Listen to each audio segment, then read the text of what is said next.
I don't think we should expect to see the helicopters up flying quite yet. Helicopter money is definitely on an agenda when we talk to clients, when we talk to other professional investors to hear what they're seeing. But I think it will remain primarily on the talking agenda. What we see in the UK is probably a relatively active Bank of England adjusting the monetary policy, and we would not be very surprised to see a bit more quantitative easing. Especially if you look at the success we have seen in containing spreads in Europe.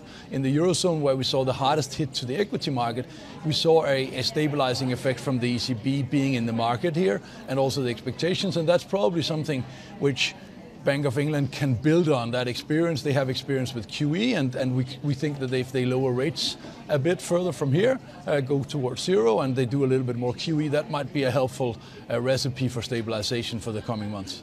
What about for the Federal Reserve? But helicopter money is probably too early. Okay, we had a guest on the show yesterday who was actually saying, well, you know what, they were looking for the Fed to actually lift rates in December, but now they're actually looking for a cut to be put on the table. Is this, do you think, a bit of an overreaction? Are you looking for a hike in interest rates still this year?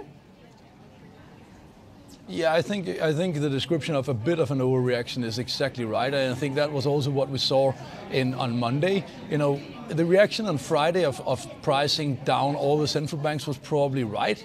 The reaction into Monday of pricing basically the Fed where ECB was maybe a year ago, that was too much, that little period that lasted.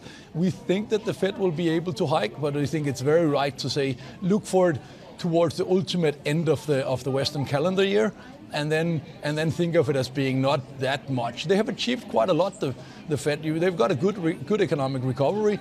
Yellen has maybe not been spot on with her forecast, but she's been more right than most of the commentators, and definitely than many of her FOMC colleagues. And we think her very gradual approach will be in place, but a few rate hikes over the coming years is likely. We don't think it's time for them quite to cut yet. If you look at the underlying data the last few months, as late as yesterday, we got strong confirmation that the US consumer is actually in pretty good shape.